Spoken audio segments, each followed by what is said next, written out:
Arrivé à l'épisode 50 et en même temps à Nation, terminus de la ligne 2, celle qu'on vient de parcourir depuis un bon moment, alors ça nous permet de faire un petit stop et aussi de faire une rencontre très spéciale avec Rodolphe Massien, qui n'est pas seulement conducteur de métro sur la 2, mais aussi auteur du livre « Je vous emmène au bout de la ligne », Tribulation et secret d'un conducteur de métro, paru chez Max Milo. Dans ce bouquin que je vous recommande très fortement, vous pouvez revivre notre trajet station par station, mais bien sûr beaucoup plus approfondi, avec plein d'histoires, anecdotes et observations. À contre-cœur, je vais faire tirer au sort mon exemplaire du livre, alors envoyez-moi un courriel à metroparis@outlook.com. Et maintenant, c'est parti pour notre petite interview. Alors maintenant, on a parcouru la ligne 2 dans son intégralité. Je la trouve assez particulière. Qu'est-ce qui est pour vous la particularité de cette ligne? Eh bien, je trouve la particularité de cette ligne, c'est de la ligne 2, c'est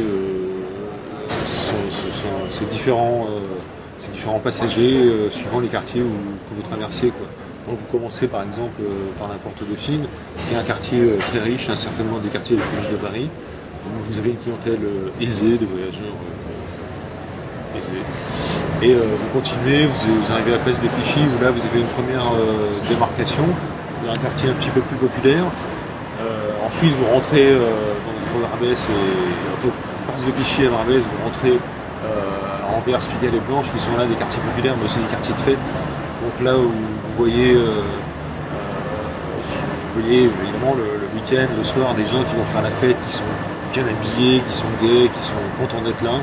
Et des fois vous les récupérez le matin, le dimanche matin, à 5h quand vous faites le premier métro, et voilà, c'est peut-être les mêmes que vous avez pris la veille.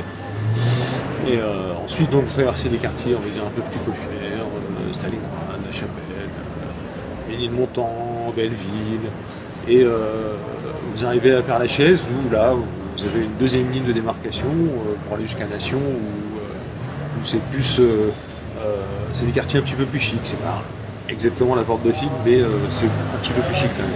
Et en fait c'est ça que j'aime bien sur cette ligne, c'est ce mélange de population, ce mélange de culture, tous ces mélanges, voilà, c'est ça qui est intéressant sur la ligne 2 en fait. Et quelle est votre expérience la plus insolite que vous avez vécue dans le métro? Mon expérience la plus insolite, on est un peu en période de football l'année prochaine, donc ça a été effectivement la Coupe du Monde 98 quand la France a gagné. Ce soir-là, je conduisais le métro et pendant le match, écoutez, il n'y avait personne dans le métro, c'était très calme, on s'ennuyait. Et une fois que le match a été fini,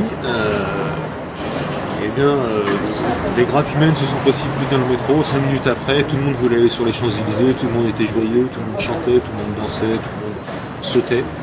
Et toutes ces personnes agglutinées dans mon métro faisaient que je sentais mon métro sauter un peu sur lui-même, quoi, grâce à ces gens qui dansaient, qui étaient complètement joyeux, quoi.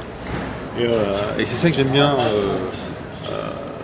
dans ce métier, c'est que vous voyez un peu ce qui se passe en surface, quoi. Vous êtes sous terre effectivement, mais suivant les événements se passent en surface, période d'achat de Noël, période de solde, manifestation, des choses, tout ça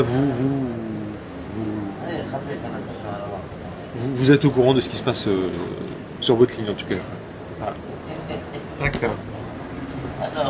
Et si vous pouviez choisir une autre ligne pour une journée, ce serait laquelle? Sans hésitation, je choisirais la ligne 6.